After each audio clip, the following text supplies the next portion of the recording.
Hi herb mates, thanks for joining. If you're new here, I'm Alicia, the Red Boot Gardener, and today I'm going to take you guys along with me while I harvest my ashwagandha and process it for medicine. I'll go over all the medicinal benefits and my personal experience with that medicine. I'm also going to do some seed saving, and if I have time, I'm going to transplant out some medicinal herbs for this spring. We're going to go ahead and head over to the medicinal side of my garden. I'm going to show you guys ashwagandha and give you guys a brief overview of the actual plant, and then we'll do a deep dive while I'm harvesting on the medicinal benefits. I have two ashwagandha plants in my garden. This one is literally billowing over the bed, and these papery husks down here and up here, these ones are newer, are where the berries are. Inside the berries they hold the seeds. So I'm going to go ahead and harvest a bunch of these so I have ashwagandha seeds for next year. You can see again right here these papery husks here. And again, these papery husks, if it's familiar, it's because it's a part of the same family that the tomatillo is in. It's a nightshade family.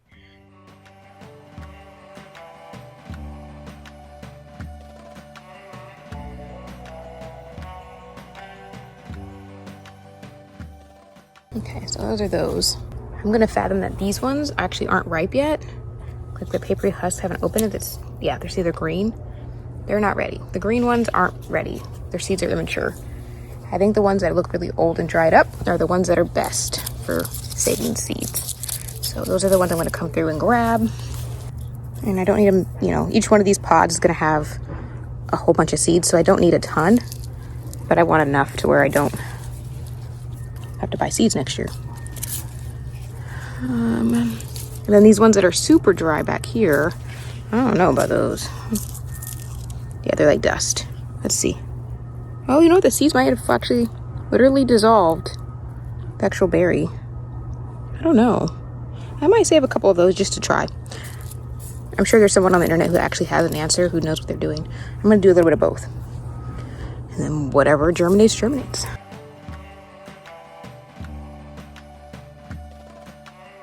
So each of these seed pods is just filled with seeds. So I'm going to go ahead and lay them out on a paper towel, let them dry out, and then I'll put them in an envelope for next year. Unfortunately, when you're doing root medicine, you have to kill the plant. So there's no way to not kill the plant. So I'm just going to make it easier by cleaning the space up a bit so I can see what I'm doing. So I have completely cut back all of the foliage, the aerial parts. So now we're just at the base of the plant. So I'm going to give it a good wiggle, kind of loosen it up a bit, but I really don't want to snap the roots because that's the part I want. That's what I'm harvesting today. So we're going to try to loosen it, and then I'm going to come in with a shovel and try to gently, wiggling it, gently see if I can dig it out with as much root intact as possible. While I try to dig this root out without snapping it, let's talk about all the amazing benefits of ashwagandha. Ashwagandha, or Withania somnifera, is an adaptogen. If you're not familiar with adaptogens, they are a special class of herbs that help your body better respond to stress through the restoration and balance of the endocrine, immune, and nervous system. When I say better respond to stress, I mean all forms: physical, emotional, environmental, and biological. Okay, so now that I've done it once, I'm kind of a little more confident, so I am going to do the second one. I was really nervous about just yanking it out and having them snap, the roots snap off, and having to dig for it. But it kind of worked out. That method worked out. So I think I'll be able to do this one faster. Of the various adaptogens, ashwagandha provides a steady and calm energy, whereas others like ginseng and rhodiola are more stimulating. It grows in drier subtropic climates, and it's native to India, Africa, Pakistan, and Sri Lanka. I find it grows really well here in Texas, and I imagine it would do well in any zone 8+ area. You really never know how long it's going to take when you're doing roots. Sometimes they're like super intricate. These ones are only a season old. I planted these over the springtime. Yeah, roughly around spring. So they're not super established. A lot of people wait until, they harvest ashwagandha that's several years old You get massive roots. It can be very restorative to a fried nervous system, which makes it ideal for people who might be spreading themselves too thin, are overworked, are lacking sufficient rest and recovery, or suffer from poor sleep. It is unique in that it is simultaneously energizing and calming, making it beneficial to most people, especially those that are maybe more sensitive to stimulants. So the next thing I'm going to do is I'm going to go ahead and give it a quick pressure wash with the hose. And then I will do a little scrubbing just to clean off any debris.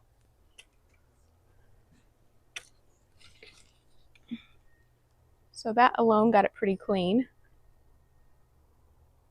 Pretty minimal scrubbing necessary, maybe, in this area, but all these, they look pretty good. So a quick note about harvesting the majority of roots. The reason I have been putting it off is because I knew when I started I have to finish it. It's easiest to process and cut it while it is fresh and still has moisture in it because it's malleable. Once they dry out, you're going to need a power tool to cut them. So I highly recommend making sure you have enough time to do it before you start your project. I have my scrubber and a toothbrush to help clean this further. But I'm going to go ahead and process the bits that I can that don't need it. So like this. Its balancing properties will help you get a good night's sleep and provide a calm, steady energy when fatigued. It's especially supportive and tonifying to the reproductive systems and has been found to improve testosterone and sperm count, as well as level stress hormones and support healthy thyroid function. When it comes to the immune system, it's actually immunomodulating and can be helpful for many autoimmune conditions, especially those that cause an inflammatory response. I encourage you to do some additional research if you do suffer from an autoimmune disorder, because ashwagandha might be a beneficial addition to your regimen. Lastly, it's rich in iron, so it can be useful if you suffer from anemia or need to support white blood cell count. In short, it's a nervine, sedative, reproductive tonic, aphrodisiac, an anti-inflammatory, and an immune support all wrapped into one. I did put Mr. Red Boots to work when it got to the thicker part of the root because I could not cut it. As always, when I'm preparing a fresh plant tincture, I follow a 1-to-2 ratio, 1 part plant matter to 2 parts menstruum. With roots, they tend to be a bit heavier, so it's not quite perfect, but what matters is that your plant material is completely submerged with about a 1/2 inch to 1 inch of headspace. I did want to take a moment to talk about my own personal experience with ashwagandha beyond just the list of things that it can do for you. There's this, unfortunately on the internet, there's very much an allopathic approach to discussing these herbs. And it's very much, oh, you have anxiety, use this. You can't sleep, use that. But the more time you spend with the plants, communing with them, you'll have more of a reverence for how much they actually can heal and nurture your body. And I think it's important to give them the respect that they deserve. If you search up ashwagandha on YouTube right now, you will find countless videos from all walks of life, doctors, bodybuilders, tech bros, all lauding like how amazing this plant is. And it is. A lot of the thumbnails are kind of ridiculous. They'll have like, it turned on my brain, or they'll have like mutant eyes, or made them like limitless. And I think that speaks very much to the sensationalization, I guess that's a word, of plants. We often see when plants become really popular or turn into a fad, they start to be commercialized in unethical and unsustainable ways. So I just want to make sure I'm not contributing to that. By no means do I think I'm better than anybody else who's posting on YouTube. I'm also posting on YouTube, but I wanted to do so in a responsible way, and encourage you to grow it yourself if you can. And if you can't, make sure you're sourcing it from a provider that has those sustainable, ethical motives in mind. And if you need one, I personally do love the brand Texas Medicinals. I don't get a kickback from them. I'm not affiliated with them. The original owner was Ginger Webb. She is actually my teacher and mentor for herbs from my herb school. She's also the founder of the herb school that I went to. It's Sacred Journey School of Herbalism in Central Texas. She founded this company 20 plus years ago. She has since handed over the reins to Nicole Al-Rashid, who is now stewarding the business with the same high standard and ethics that she had. And Nicole has been kind enough to offer a discount to my viewers. So I will have a promotion code somewhere in this video, either down below or in the description. Speaking of my own personal experience with ashwagandha and with her products that have ashwagandha in it. After I had my second daughter, it was very rough. It wasn't like my first. The difference may have been that I was nursing as well, but I would just say it was an extremely hard time. I was dealing with postpartum depression. I was exhausted. I felt depleted, and I was just struggling, like most new parents are.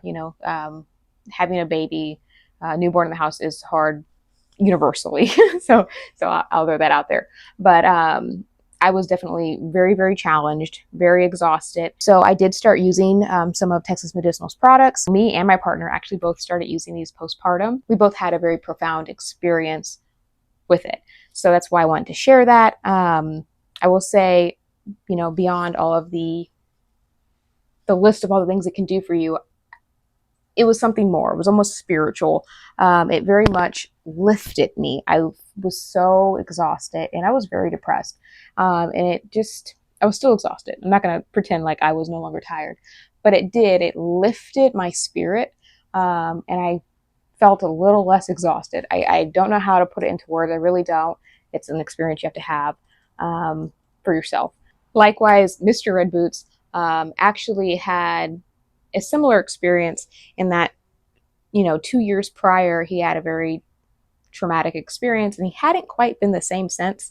And with that, he noticed after a few weeks of using the product, he finally felt better. Like he finally felt like his nervous system was reset. So I did want to share that with you guys if you are looking for an ethical option. If you are interested in learning more about adaptogens, because ashwagandha is just one of many, and it might not be the best one for you. There are some that are stimulating, there are some that are more calming. There are quite a few. You might want to read this book. It's great. It's called Adaptogens, Herbs for Strength, Stamina, and Stress Relief by David Winston. I will also have this linked in the description. Now that I have room, I'm going to go ahead and transplant out some calendula, chamomile, and echinacea into my medicinal garden bed. And they will begin to bloom this spring, which is crazy to think was basically right around the corner, at least here in Texas. There is something really satisfying about harvesting herbs from my home apothecary that serves my family so well, and then repeating the process all over again. So getting these spring blooms in the ground is really an act of love. I would love to hear what your favorite adaptogen is. If you've ever grown or used ashwagandha or plan on doing so now, let me know in the comments. And if you found this video helpful, please like and subscribe so we can grow, harvest, and heal together.